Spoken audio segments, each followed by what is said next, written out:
panic tastes like stale gin and copper. That was all she registered when she backed into the stranger's solid chest. She didn't look at his face.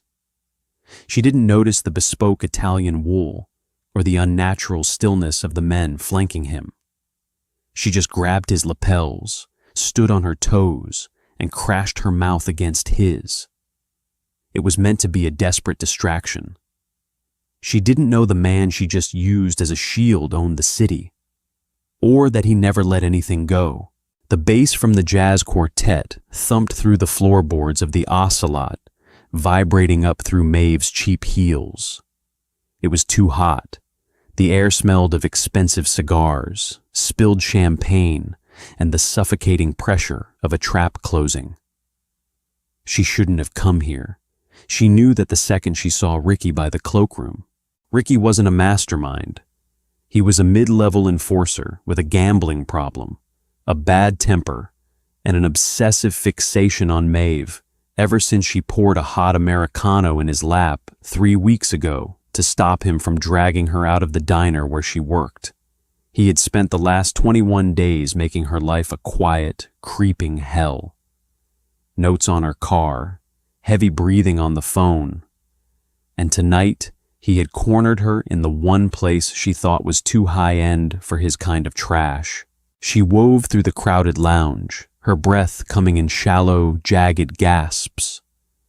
A waiter in a crisp white shirt walked past. She almost knocked the silver tray from his hands. She glanced back.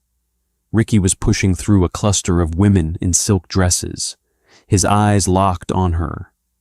He wasn't running, but his stride had the relentless, heavy rhythm of a predator who knew the exits were locked. Move. Just keep moving. She ducked past a velvet rope into the VIP section. The bouncer wasn't looking. The crowd thinned out here. The lighting shifted from dim gold to a bruised, intimate violet. It wasn't enough to hide in. Ricky breached the velvet rope 10 seconds behind her. He caught her eye, and the corner of his mouth twitched upward. He reached into his jacket. Maeve's heart slammed against her ribs like a trapped bird.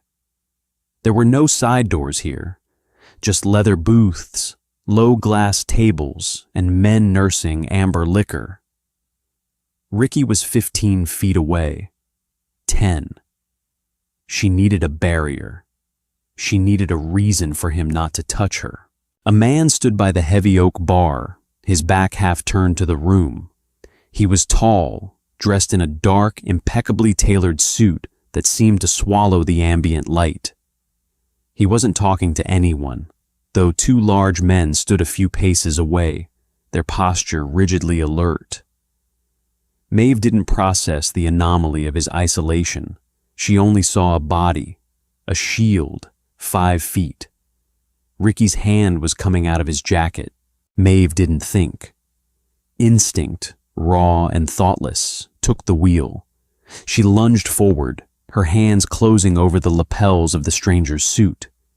The fabric felt absurdly soft, a jarring contrast to the violent jerk she gave it. She hauled herself up on her toes, tilted her head, and smashed her lips against his. It was a clumsy, desperate collision. Teeth clicked. A rough scrape of stubble bit into her chin. For one agonizing second, nothing happened. The man was a statue. He didn't flinch, didn't recoil, didn't push her away. He simply absorbed the impact. Maeve kept her eyes squeezed shut, praying the spectacle would make Ricky turn around. Just be a guy at a bar, she thought wildly. Just be a guy who doesn't mind a random woman kissing him. Then, the air in the room seemed to undergo a rapid shift in pressure. The man moved. His hands, large and warm, came up. Not to push her away, but to span her waist. Long fingers dug into the soft fabric of her dress, gripping her with a sudden, terrifying possession. He didn't just accept the kiss. He consumed it. His mouth opened against hers, dominant and bruising. He tasted of peaty scotch and something darker, sharper. Iron. Control. The kiss wasn't passionate. It was an interrogation. It was a complete and utter takeover of her space, her breath, her desperate little plan. Maeve felt a cold spike of adrenaline that had nothing to do with Ricky. The man's grip shifted, one hand sliding up her spine to thread through her hair, tilting her head back to expose the line of her throat. She opened her eyes in shock. She was inches from a pair of eyes the color of a winter sky, pale, glacial, and entirely unamused. There was no lust in them, only a hyper-alert, calculating violence. He broke the kiss, pulling back just enough to let the ambient noise of the club rush back into Maeve's ears. His hand remained tangled in her hair, holding her in place. "If you have a weapon," he murmured. His voice was a low, gravelly rasp that barely carried over the jazz music, yet cut through it completely. "My men are going to break both your arms before you can draw it." Maeve blinked, her chest heaving. "What?" The man didn't look at her face. He looked past her shoulder, tracking something in the room. Maeve, still trapped in his grip, managed to turn her head slightly. Ricky was standing by the velvet rope. All the color had drained from his face, leaving his skin a sickly, grayish white. His hand, the one that had been reaching into his jacket, was frozen mid-air. He looked like a man who had just stepped off a curb and seen a semi-truck barreling toward him. He wasn't looking at Maeve. He was looking at the man holding her. Ricky took a slow, trembling step backward, then another. He didn't turn around. He backed away as if terrified to break eye contact, until he bumped into a waiter, scrambled and bolted toward the exit, pushing people aside in a blind panic. Maeve let out a shaky exhale. It worked. Whatever Ricky thought he saw, it had worked. She turned back to the stranger, her hands loosening on his lapels. "Thank you," she breathed, her voice trembling. "I'm sorry. I needed—" She tried to step back. The hand in her hair tightened. Not enough to hurt, but enough to make it instantly clear that she wasn't going anywhere. "You don't get to leave," he said. Maeve frowned, the remaining adrenaline turning sour in her stomach. "Look, buddy, I appreciate the cover, but I really have to go." The two large men who had been standing nearby stepped forward. They didn't draw weapons, but they moved with a synchronized heavy grace that boxed her in against the bar. They weren't bouncers. Bouncers looked for fights. These men looked like they ended them. The stranger finally brought his gaze down to meet hers. Up close, the architecture of his face was brutal. Sharp cheekbones, a strong jaw shadowed by dark stubble, and a small, faded scar bisecting his left eyebrow. He wasn't classically handsome. He was compelling in the way a storm front was compelling. You couldn't look away, and you knew you should seek shelter. "Buddy," he repeated, tasting the word. The corner of his mouth curved up a fraction of an inch, but it didn't reach his eyes. "Who sent you?" "Nobody sent me. I just told you. I was trying to get away from—" "Ethan," the man said softly, not breaking eye contact with Maeve. One of the large men stepped right up behind her.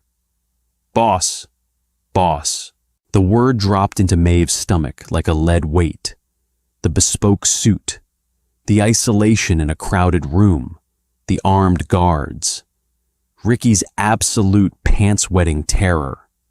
She hadn't just kissed a random rich guy. "Take her to the office in the back," the man said, his tone conversational. He finally let go of her hair, smoothing his lapels where she had wrinkled them.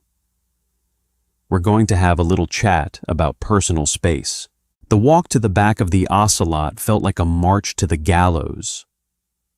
Ethan walked behind her, his presence a solid wall radiating heat and silent threat. They passed through a heavy soundproof door that muted the jazz band to a dull, rhythmic thud. The corridor was industrial, lined with exposed pipes and concrete walls, a stark difference from the velvet and gold of the lounge. They reached a door at the end of the hall. Ethan opened it and gestured for her to step inside. It was a windowless office, stark, functional. A heavy steel desk, 2 leather chairs, and a bank of security monitors on the wall displaying various angles of the club. "Sit," Ethan grunted, pointing to one of the chairs facing the desk. Maeve sat. Her legs felt like hollow reeds. She pulled her cheap clutch tightly to her chest, her knuckles turning white.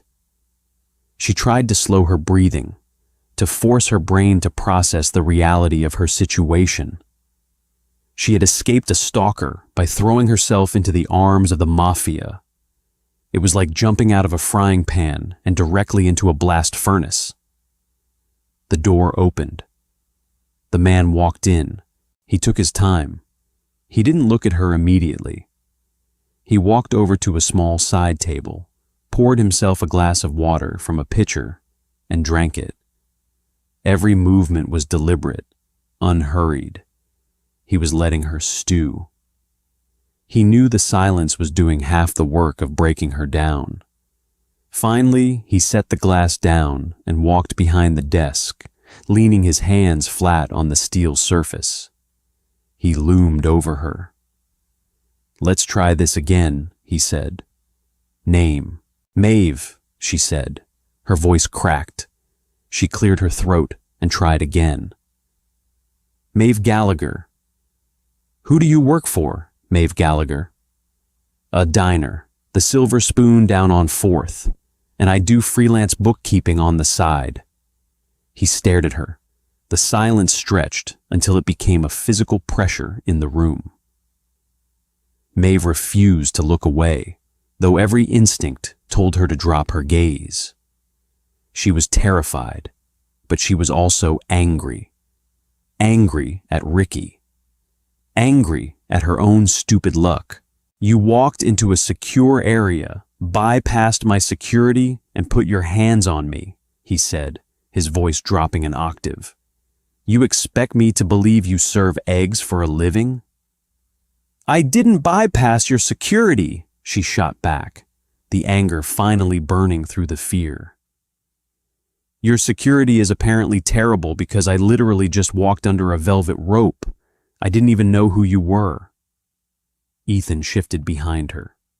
The man behind the desk held up a hand, silencing his guard. "You don't know who I am." It wasn't a question. It was a statement of disbelief. "No, should I? Do you wear a name tag?" A muscle jumped in his jaw. "Roman Coyle." Maeve's breath hitched. She didn't follow the underworld. She didn't read the crime blogs. But she lived in the city. Everyone knew the name Coyle. They owned the ports. They owned half the unions. If a building went up, a Coyle approved the concrete. If a business burned down, a Coyle had struck a match. "Oh," she whispered. The fight drained out of her instantly. "Oh, God." Roman watched the realization wash over her. He watched the pupils of her eyes dilate, the sudden shallow hitch in her chest. He was an expert in fear. He knew the difference between the manufactured panic of an assassin caught in a lie and the visceral, bone-deep dread of a civilian who just realized they stepped on a landmine. She was a civilian. He sighed, the tension bleeding out of his shoulders. It was almost disappointing.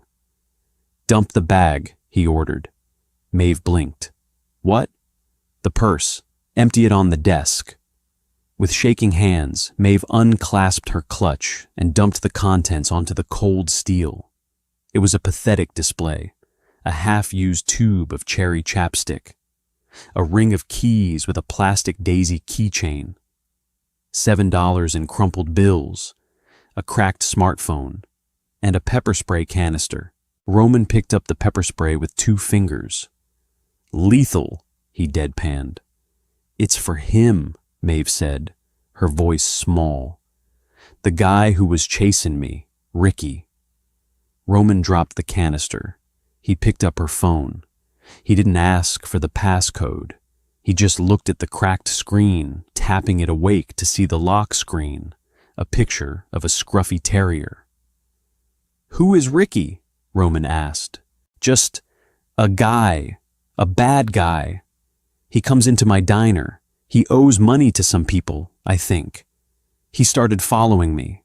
Tonight, he cornered me. I panicked. I just needed to grab someone who looked like they wouldn't put up with his shit. I didn't know you were... you."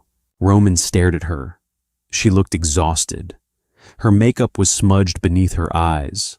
Her dress was cheap polyester masquerading as silk, and she was trembling so hard the chair rattled. She was a mess. A chaotic, entirely ordinary mess. He tossed the phone back onto the pile of her belongings. "You're an idiot, Maeve Gallagher," Roman said softly. "I know. You grabbed the head of the Coil Syndicate in public, in a room full of people who are paid to kill me, and people who are paid to watch me. I said I was sorry. I'll leave. You'll never see me again." She started sweeping her things back into her purse. "Stop!" The command was quiet, but it froze her hands instantly. Roman walked around the desk. He leaned against the front of it, crossing his arms. He was close enough now that she could smell the scotch on his breath again, smell the faint, metallic scent of his cologne. "You don't understand the ecosystem of this city," Roman said, speaking slowly, as if explaining something to a child. "I don't have spontaneous interactions. Every move I make is watched. If someone approaches me, it's vetted. If a woman touches me, it means something. Do you know what it looked like out there?" Maeve shook her head slowly. "It looked like I have a weakness," Roman said, his eyes darkening. "It looked like I have a woman I care enough about to let her breach my perimeter. And in my world, weaknesses are exploited, immediately." Maeve felt a cold sweat break out on her neck. "But I'm nobody. You can just tell them I'm nobody. I don't explain myself to my enemies. And Ricky?" Roman let out a sharp, humorless laugh. "Ricky saw you intimately engage with me.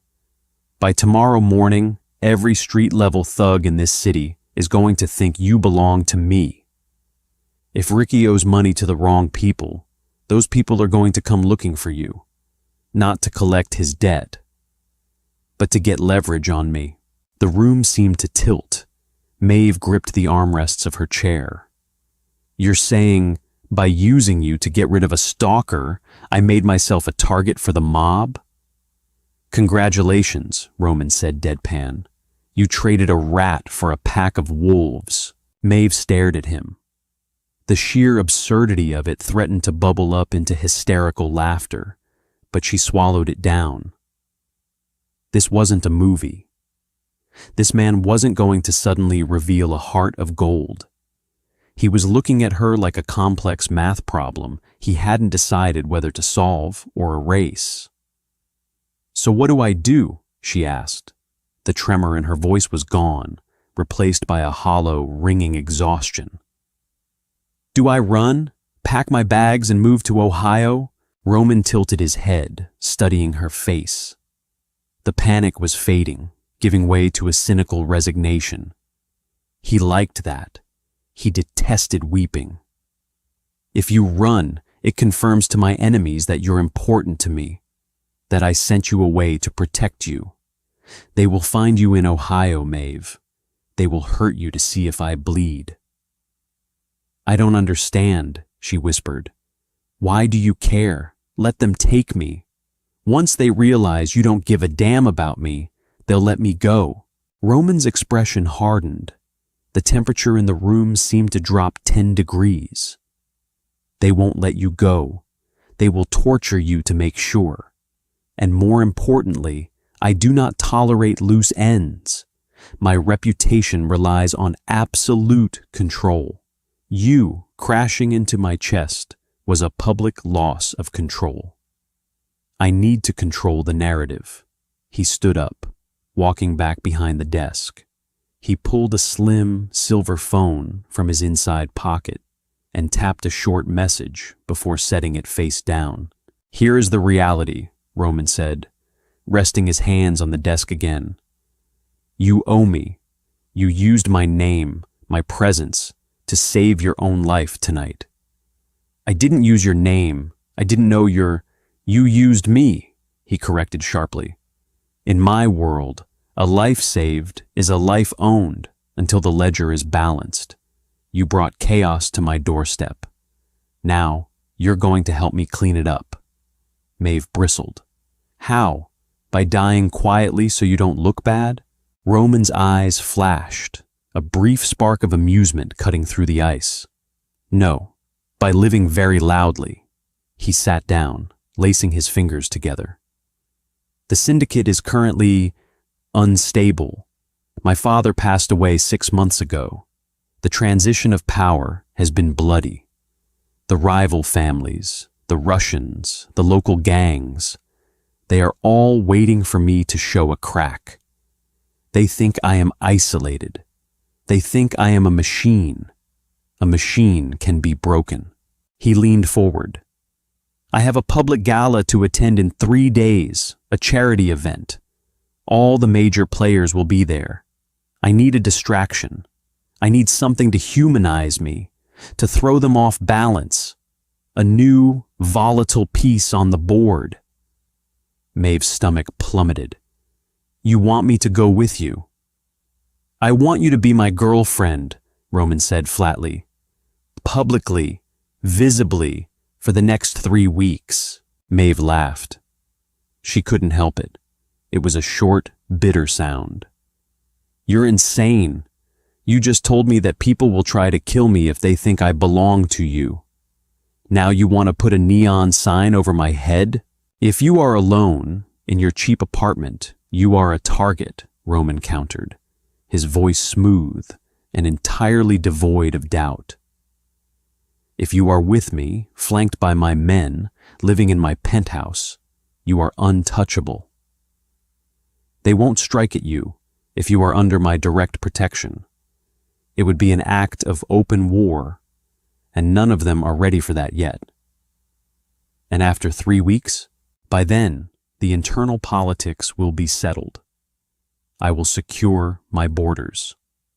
We stage a loud, very public breakup. You go back to serving eggs, richer and completely safe. They will lose interest in the ex-girlfriend of Roman Coyle."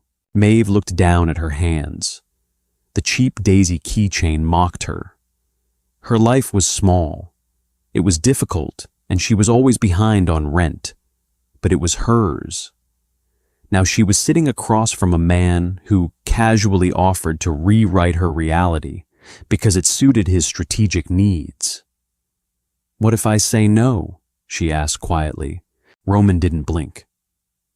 "I walk out of this room. You walk out the back door. Ethan makes sure you get to your car safely. After that, you are on your own.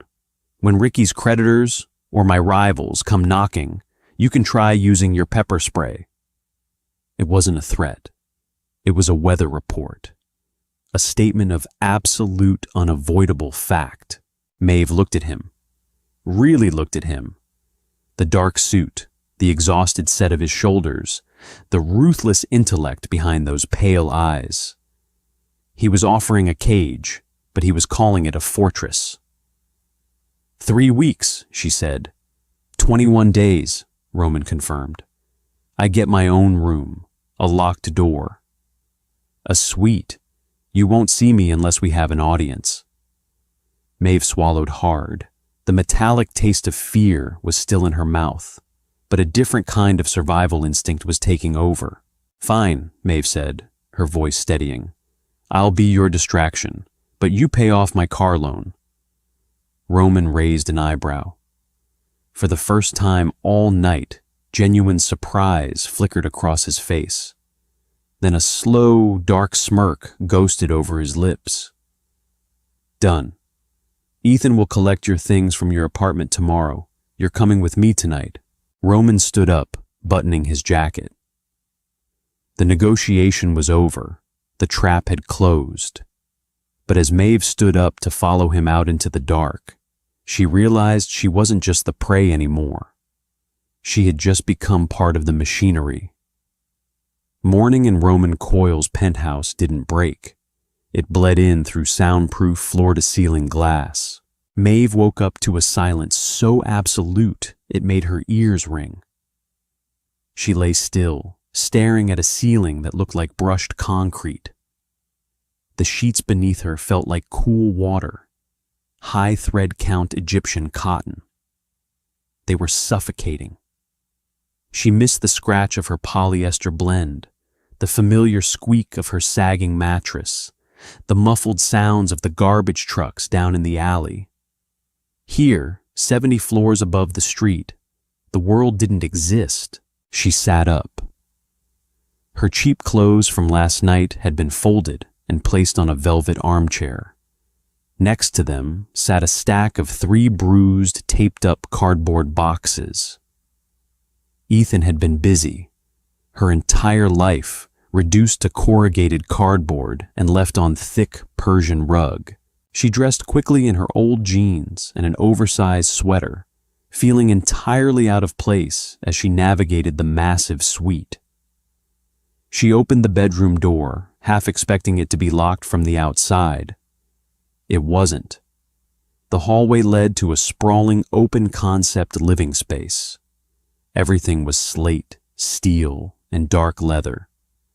It looked less like a home and more like a high-end waiting room for the apocalypse. Roman was sitting at the kitchen island. He wore a crisp white shirt, the sleeves rolled up to his forearms, revealing the pale, jagged edge of a scar near his left elbow.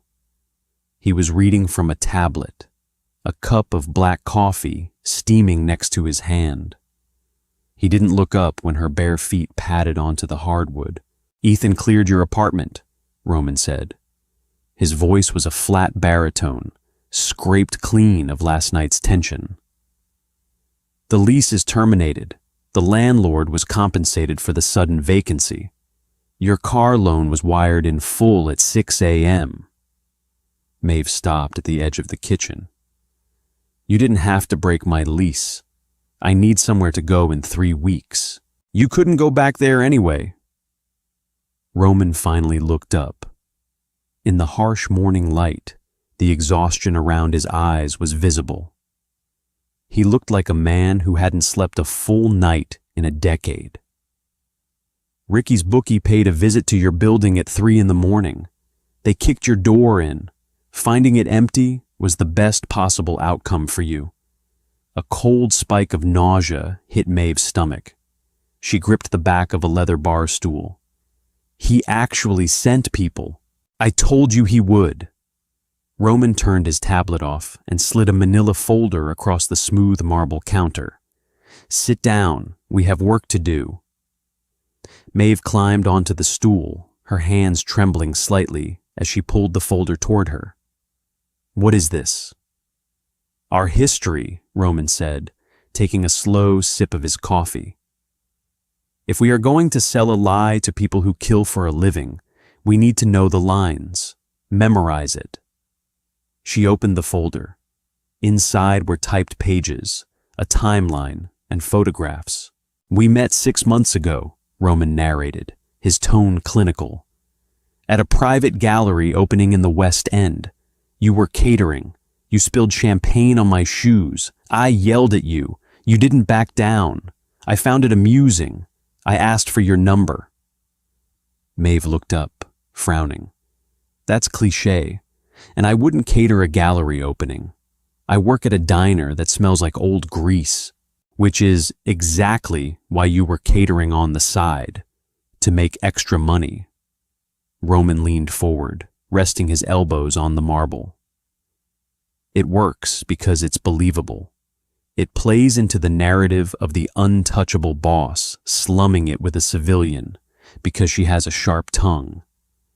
It makes me look arrogant, careless, and distracted by a pretty face. That is exactly the vulnerability I want to project. A pretty face, Maeve repeated dryly.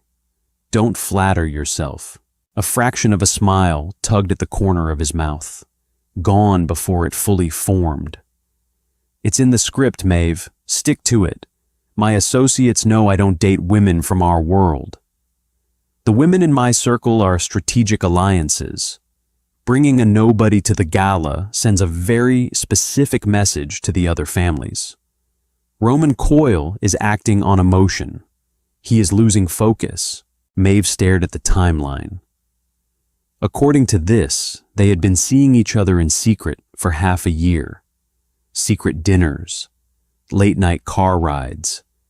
It was a phantom relationship constructed out of thin air, detailed down to the brand of wine she supposedly drank at his apartment. If we've been hiding it for 6 months, Maeve asked, tracing a finger over the crisp text, why go public now? Because of last night, Roman said smoothly. The incident at the Ocelot. A low-level thug got too close to you. I intervened publicly. Now the secret is out, so I am aggressively bringing you into the light to protect you. It's a reactionary move. Impulsive.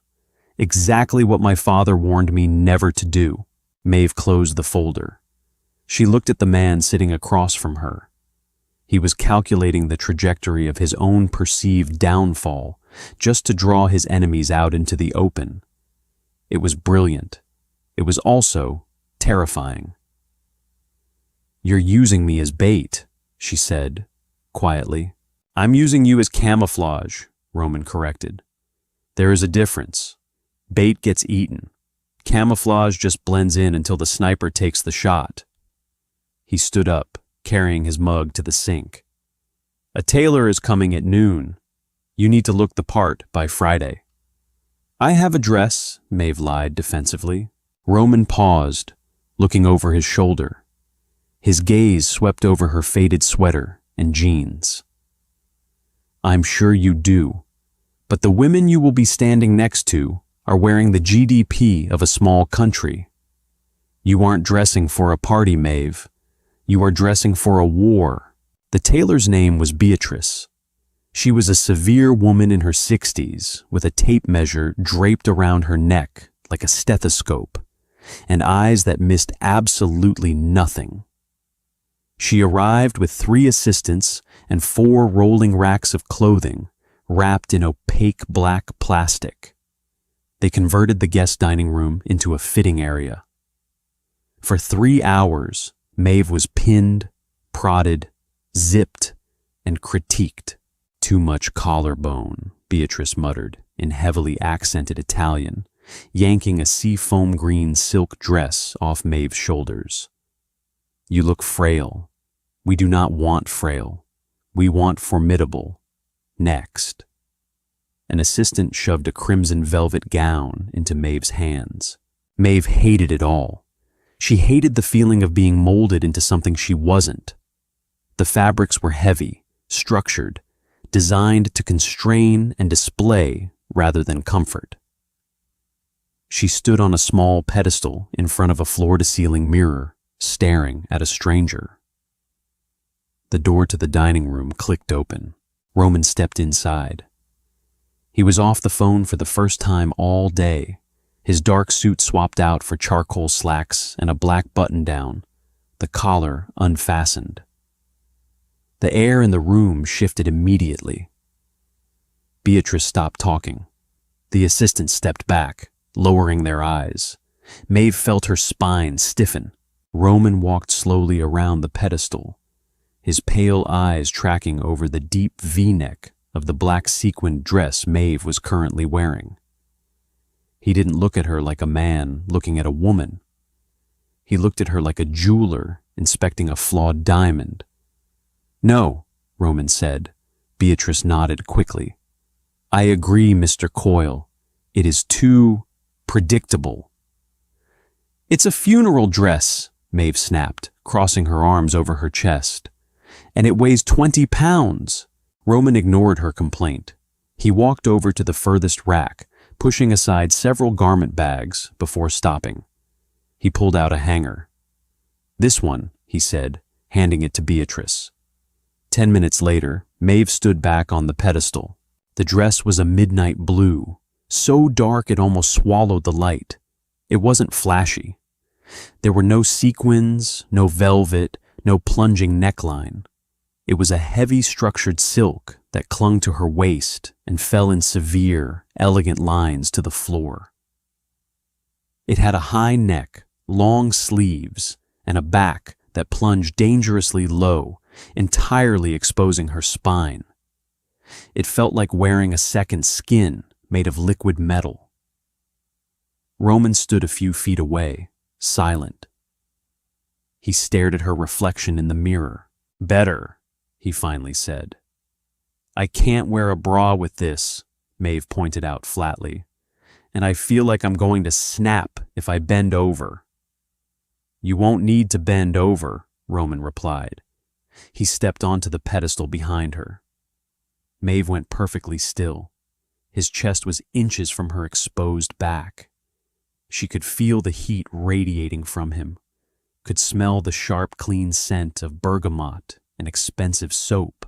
He reached into his pocket and pulled out a long velvet box. He flipped it open with one hand. Inside lay a diamond necklace. It wasn't a delicate chain.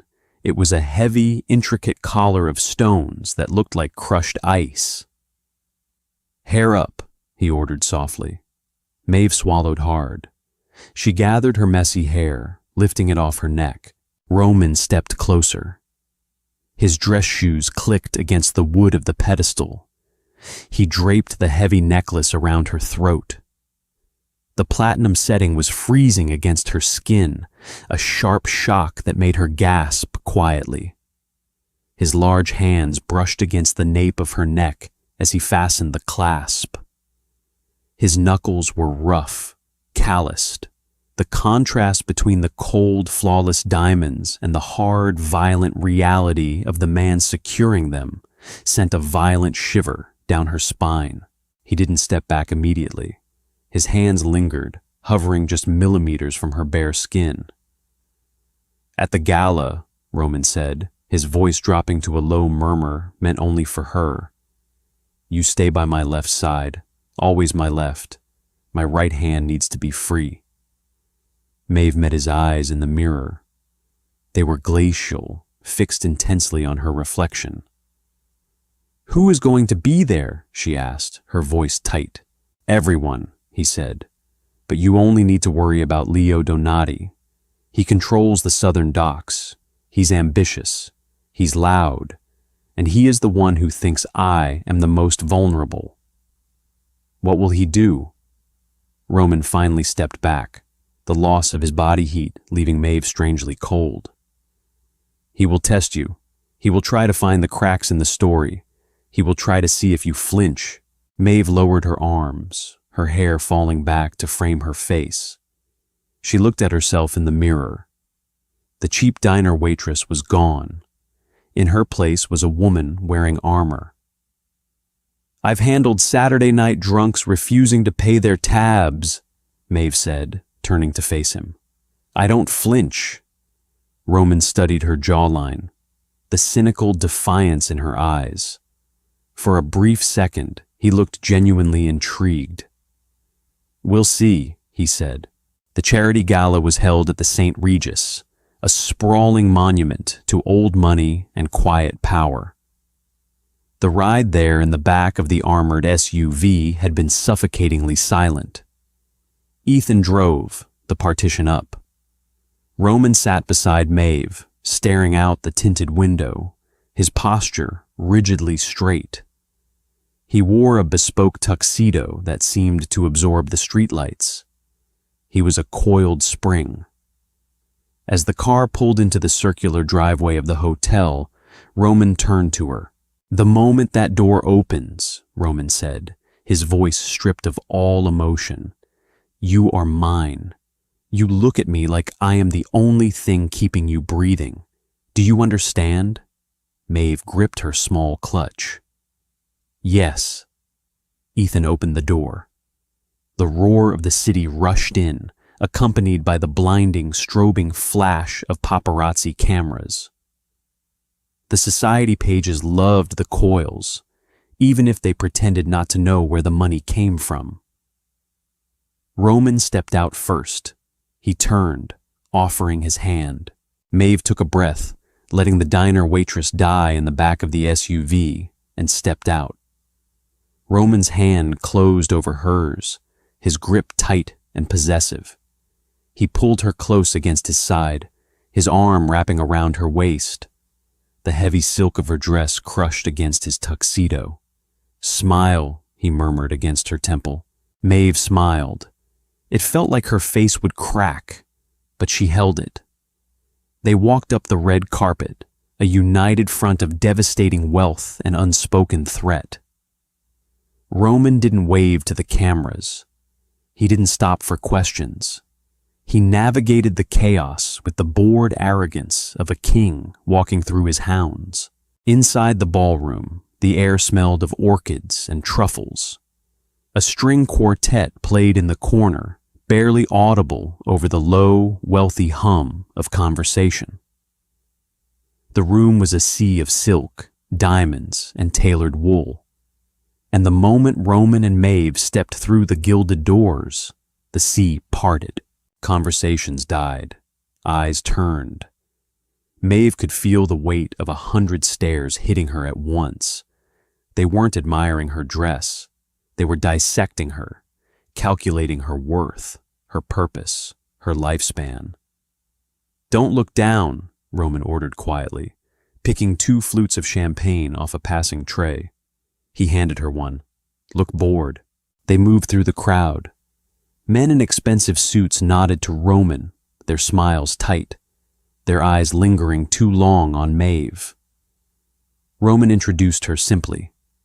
Maeve. No last name, no background. The lack of information drove the sharks crazy. They were near the ice sculpture in the center of the room when the crowd parted again. A man approached. He was slightly shorter than Roman, built like a lightweight boxer, with slicked back dark hair and a smile that looked like a knife wound. He wore a tuxedo jacket in a deep, offensive maroon.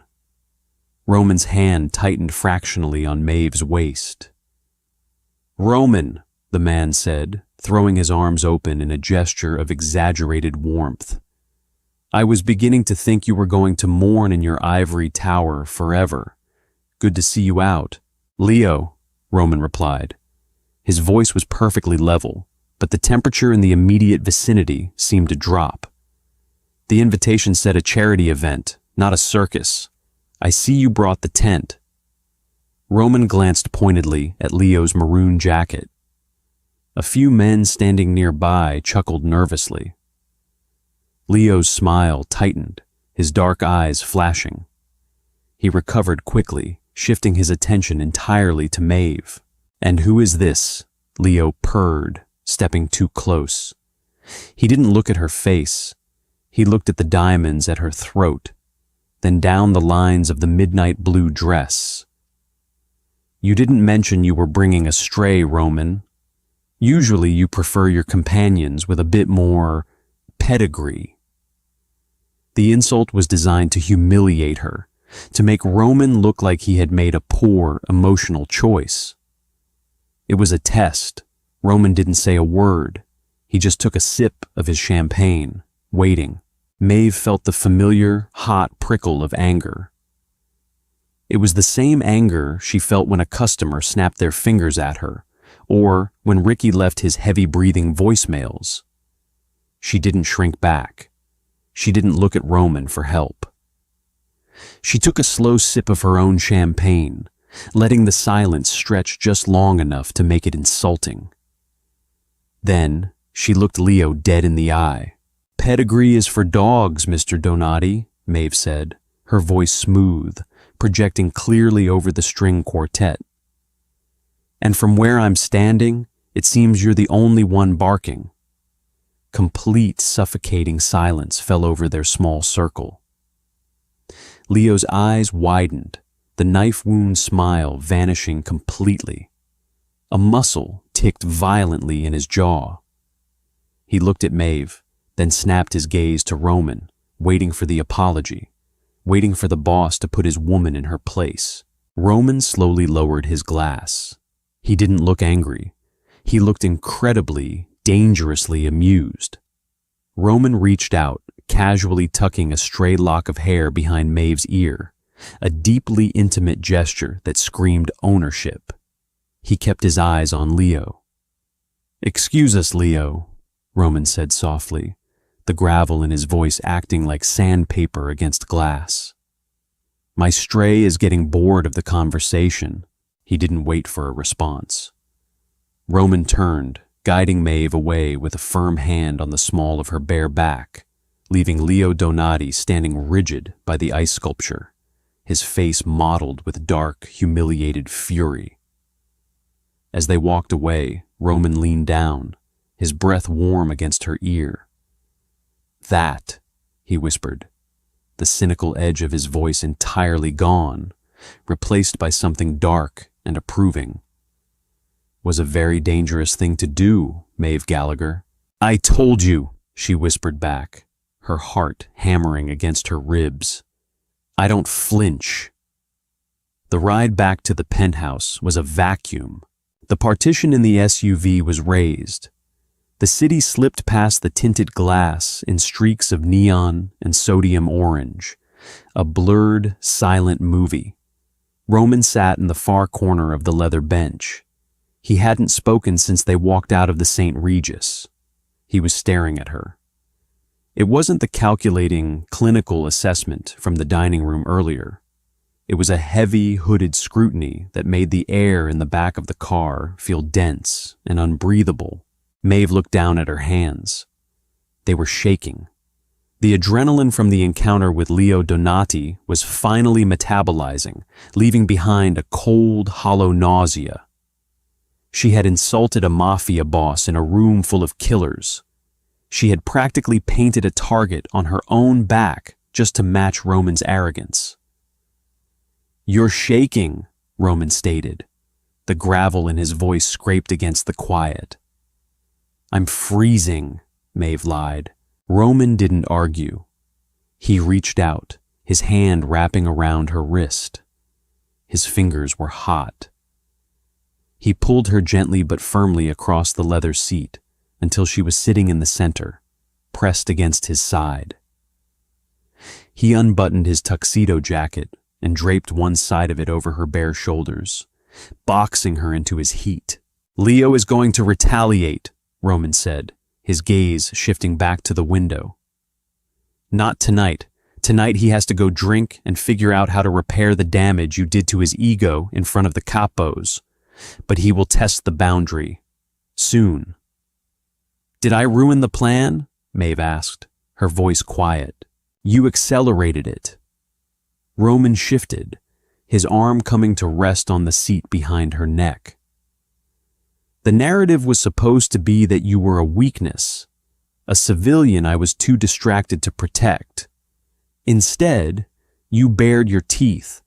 Now they don't know what you are." "I'm a waitress who was terrified of a mid-level bookie yesterday," she muttered, pulling the lapel of his jacket closer. It smelled sharply of gunpowder, expensive dry cleaning, and him. "I just didn't like the way he looked at you, like you were a dying dog he was waiting to kick." Roman went very still. He slowly turned his head to look down at her. In his world, loyalty was bought. Respect was extracted through violence.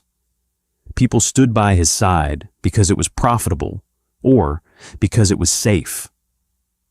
No one defended him simply because they were offended on his behalf.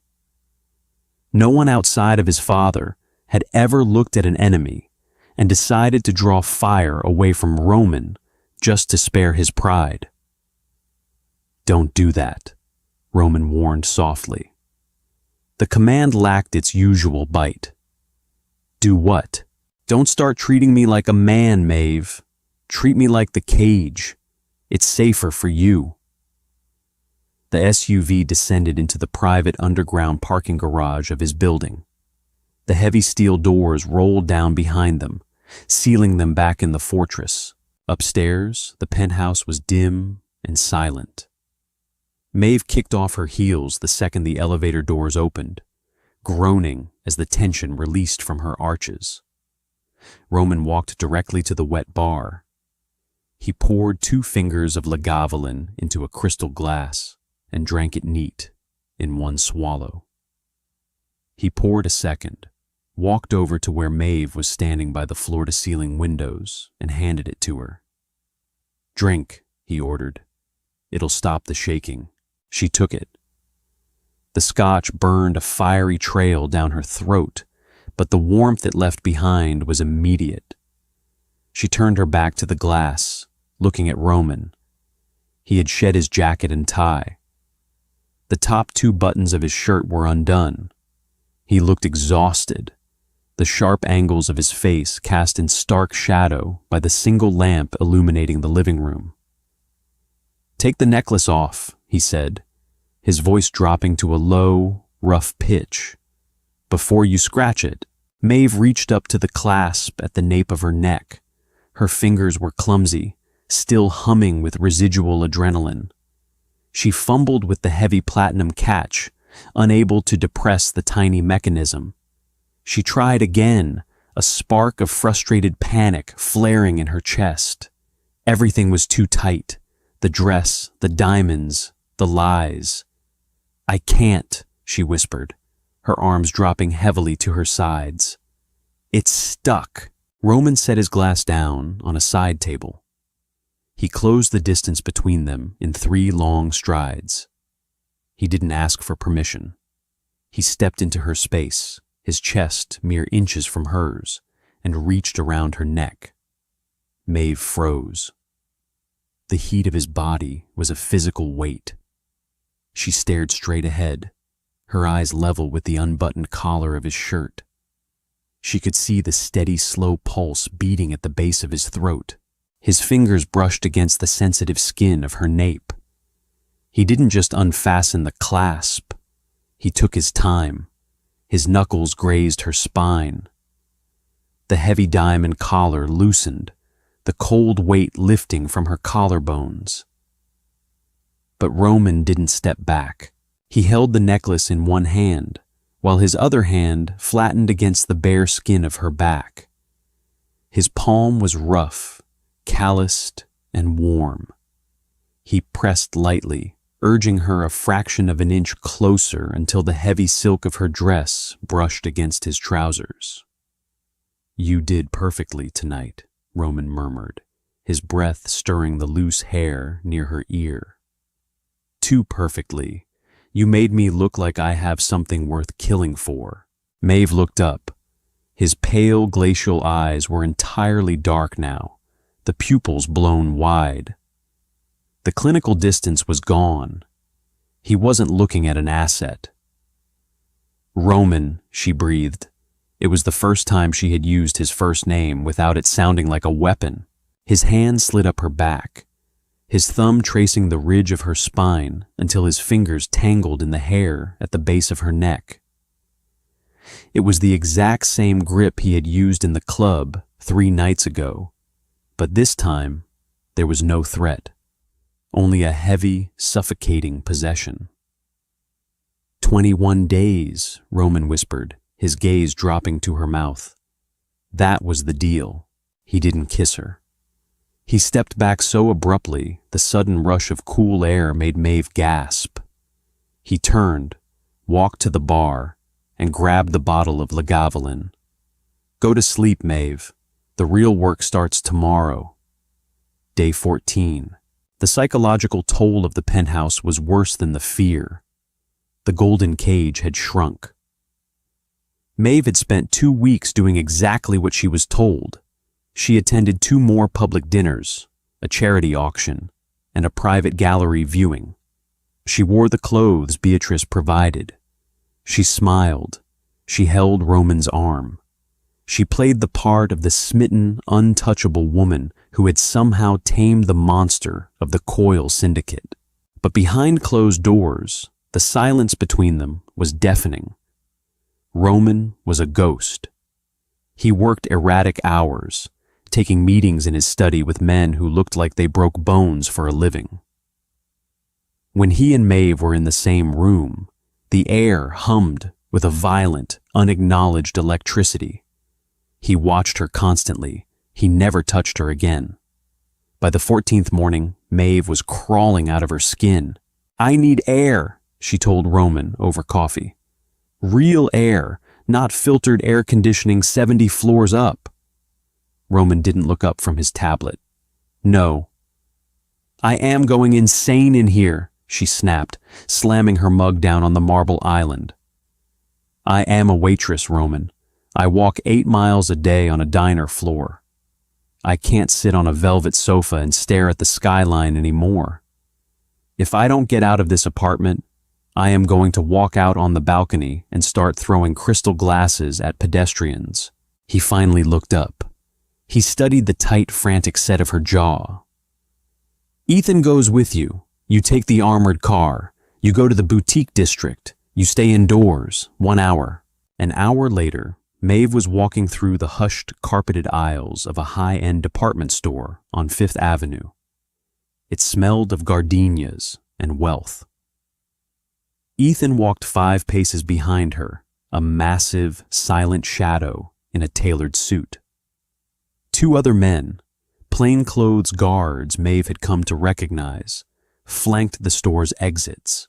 She didn't want to buy anything. She just wanted to feel the kinetic energy of other human beings. She wandered into the designer shoe department, picking up a leather boot and examining the ridiculous price tag. "Nice, aren't they?" Maeve turned. A man was standing entirely too close to her. He was wearing a delivery uniform, brown canvas, a logo on the breast pocket. But his eyes were dead, and his right hand was buried deep in his jacket pocket. Before Maeve could draw breath to scream, the store's fire alarm shrieked. It was a deafening mechanical roar. Sprinklers erupted overhead, instantly soaking the plush carpets and screaming patrons. Total manufactured chaos. Ethan lunged forward, but 2 other men in delivery uniforms materialized from behind a display of mannequins, stepping into his path. The man in front of Maeve grabbed her arm. His grip was like a vice, bruising the bone instantly. He yanked her hard toward a set of heavy, unmarked fire doors in the back of the department. "Walk," the man hissed, pressing the cold, hard barrel of a suppressed pistol against her ribs. "Or I blow your spine out right here." Panic, pure and blinding, washed over her. It tasted exactly like it had in the club with Ricky. But Ricky was a coward. The man holding her was a professional. Maeve stumbled forward, the cold water from the sprinklers matting her hair to her face. She looked back. Ethan was fighting both men. It wasn't a movie fight. It was a brutal, ugly brawl. Ethan broke a man's nose with a sickening crunch, but the second man drove a blade into Ethan's shoulder. Ethan roared, ignoring the knife, and threw the man over a glass display case. It shattered into 1,000 glittering pieces. "Keep moving," the man holding Maeve snarled, shoving her through the fire doors. They were in a concrete stairwell. The alarm was slightly muffled here. The man pushed her down the first flight of stairs. She slipped on her wet shoes, skinning her knees on the harsh concrete, but he dragged her upright by her hair. He didn't want to kill her. If he did, she'd be dead on the department floor. Leo Donati wanted her alive. He wanted leverage. "If they take me, they will torture me to see if he bleeds." Roman's words echoed in her skull. They hit the landing. The man reached for the handle of the door leading to the alley. Maeve didn't think. She acted on the sheer, feral instinct of a woman who had spent her whole life fighting off men who thought they could take what they wanted. As he pulled the heavy steel door open, Maeve dropped her dead weight, twisting her body violently to the right. The sudden shift threw the man off balance. The barrel of the gun slipped from her ribs. Maeve drove her elbow backward, catching him hard in the throat. He choked, his grip loosening on her arm. Maeve scrambled away on her hands and knees, scrambling up the stairs they had just descended. She made it 3 steps before a hand clamped around her ankle. She screamed, kicking backward blindly, her heel connected with bone. The man cursed, dragging her back down the steps. He raised the pistol, aiming it at her thigh. He was going to kneecap her, make her compliant. The stairwell door above them burst open. Roman Coyle didn't look like a CEO. He didn't look like a man who drank Lagavulin in a tailored suit. He looked like the devil himself. He didn't yell. He didn't issue a warning. Roman descended the concrete stairs in 3 massive leaps. The hitman raised his gun, but he was too slow. Roman hit him with the momentum of a freight train. The gun clattered away, bouncing down the concrete stairs. Roman pinned the man to the landing. He didn't use a weapon. He used his bare hands. He drove his fist into the man's face. Once, twice. The sound was wet and horrific. The man went limp, but Roman didn't stop. A 3rd blow, a 4th. He was methodically, mechanically beating the man to death on the concrete. "Roman!" Maeve screamed. Her voice was raw, tearing her throat. "Stop! Roman, stop!" He froze. His fist hovered in the air, his knuckles split and dripping crimson.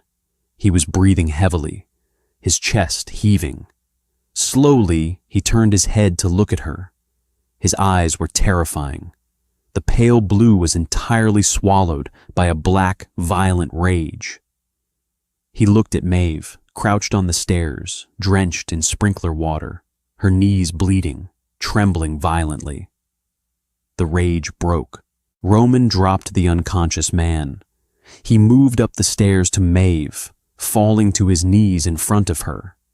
He grabbed her shoulders, his bloody hands staining her wet shirt.